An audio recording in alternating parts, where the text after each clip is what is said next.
بسم اللہ الرحمن الرحیم۔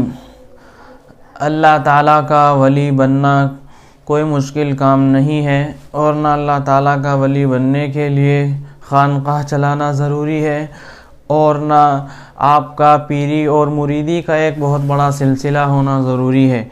نہ یہ ضروری ہے کہ آپ کی ایک بہت بڑی حیثیت ہو، آپ کے پیچھے آپ کے ساتھ بہت بڑی طاقت ہو، آپ کا کوئی بہت بڑا اسٹیٹس ہو، بلکہ ایک معمولی آدمی بھی، تجارت کرنے والا، مزدوری کرنے والا، کاروبار اور پیشہ کرنے والا آدمی بھی اللہ تعالیٰ کا ولی بن سکتا ہے۔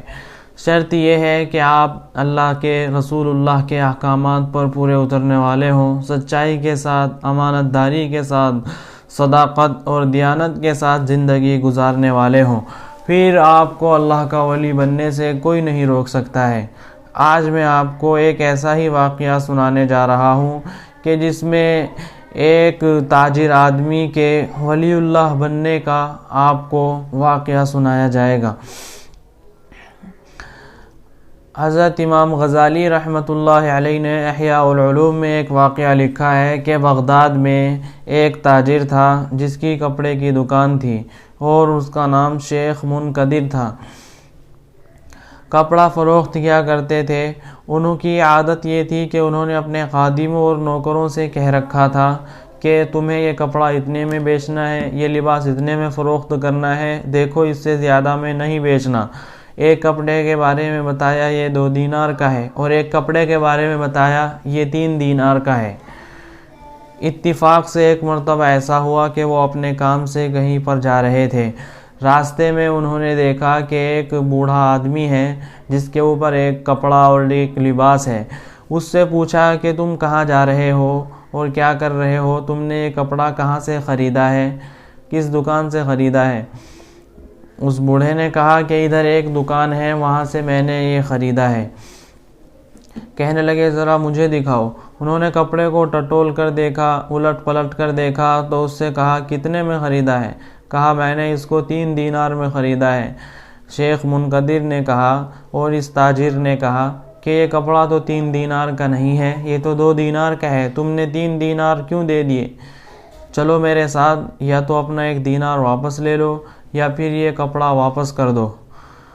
اس بوڑھے آدمی نے کہا کہ پہلے تو یہ بتائیں آپ کون ہیں؟ شیخ منقدر نے اور تاجر آدمی نے کہا کہ میں اس دکان کا مالک ہوں۔ تو اس آدمی کو لے کر دکان پر گئے اور نوکر سے جا کر کہا کہ تم نے یہ اتنی بڑی حرکت کیوں کی، یہ دھوکہ دھڑی کیوں کی؟ کپڑا 2 دینار کا ہے اور 3 دینار میں فروخت کر دیا۔ پھر خادم سے کہا یا تو اس کا 1 دینار واپس کرو یا اس کو 3 دینار والا کپڑا دو۔ خادم نے بوڑھے سے پوچھا تم کیا چاہتے ہو؟ اس نے کہا میں یہ چاہتا ہوں میرا 1 دینار واپس کر دیا جائے۔ تو خادم نے اس کو 1 دینار واپس کر دیا۔ تو یہ بوڑھا جب دینار واپس لے کر جا رہا تھا تو اس نے آس پاس کے لوگوں سے پوچھا کہ یہ اتنے امانت دار آدمی کون ہے، میں نے تو کبھی نہیں دیکھا۔ آس پاس کے لوگوں نے کہا آپ نہیں جانتے، یہ شیخ منقدر ہیں۔ بوڑھے نے کہا اچھا یہ شیخ منقدر وہی ہیں کہ جن کا واسطہ دے کر ہم اپنے گاؤں میں اللہ تعالیٰ سے دعائیں مانگتے ہیں، بارش کے لیے تو اللہ تعالیٰ بارش نازل فرما دیتے ہیں، بارش برسا دیتے ہیں، یہ وہ آدمی ہیں؟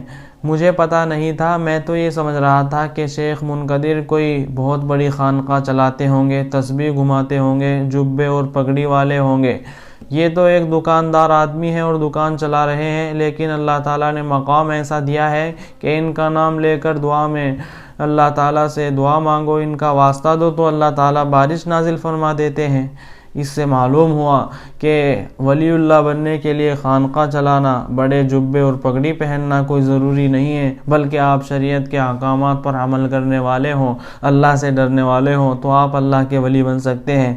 لہٰذا تجارت کرنے والے تاجر بھائیوں کو چاہیے کہ وہ ان چیزوں کو بھی مد نظر رکھیں اس تاجر آدمی نے کس قدر اپنے نوکروں کو اور خادموں کو تاکید کی کہ اس سے زیادہ میں نہیں بیچنا ہے، اور اگر بیچ دیا تو خود اس کو واپس لے کر آئے اور اس کے پیسے واپس دلوائے۔ اگر تاجر آدمی، تجارت کرنے والے، کاروبار کرنے والے یہی رویہ اپنے اندر اپنا لیں تو وہ سب سے بڑے اللہ کے ولی بن سکتے ہیں۔ اسی لیے حضور اکرم صلی اللہ علیہ وسلم نے فرمایا التاجر الصدوق الامین مع النبیین والصدیقین والشہداء، کہ سچا تاجر نبیوں کے ساتھ ہوگا، صدیقین کے ساتھ ہوگا اور شہداء کے ساتھ ہوگا۔ اللہ تعالی ہمیں ان باتوں پر عمل کرنے کی اور ان فضیلتوں کو حاصل کرنے کی توفیق عطا فرمائے۔